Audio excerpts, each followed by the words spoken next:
بكرهه من أول يوم شفته كرهته. عم تحكي عن زين. وين بدي بلش؟ سارة حياتها منا سهلة.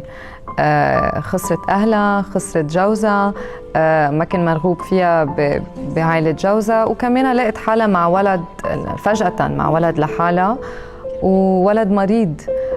فهي ضحت كل شيء كرمال تعيشه.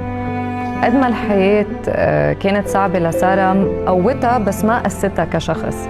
وهالامرأة اللي صادقة وشفافة، اللي هيك عندها طموحات كبيرة، بتلاقيها هيك حطت كل شيء على جنب لما ابنها مريض وعملت شيء هيك out of character. يعني قصة حب معقدة لأنه شخصين ما كنت شفتهم مع بعض حيحبوا بعض بس ما بدي أقول أكتر من هيك.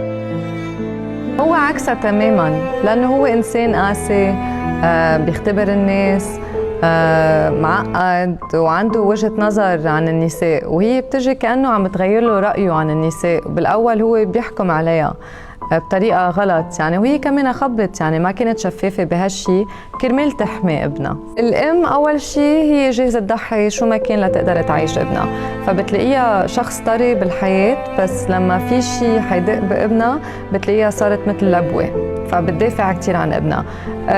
علاقتها مع تيما كتير حلوة لأنه في مثل سبورت سيستم بيناتهم. مع زين لقت الحب وسط الاختلافات، يعني she found love within the conflict، هيدا اللي حلو. ومع كرم فيها تكون نفسها.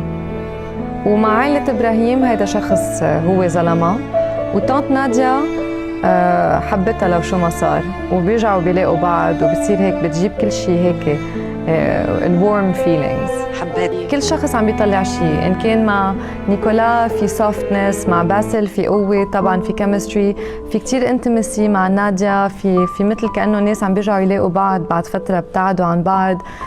فكل شخص عم بيطلع شيء تاني، ونحن يعني بنتأيد بشو عم بيصير بالنص كمان وبالإحساس اللي عم نحسه. حتحس كل شيء مع الناس حسب شو عم بيصير بالقصة. التجربة هون صعب نصور 90 حلقة، والوقت عم نصور كتير، بس كلنا عم نحط من كل جهدنا ومن كل شيء اللي عنا اياه بهالمسلسل، فان شاء الله يعجبكم.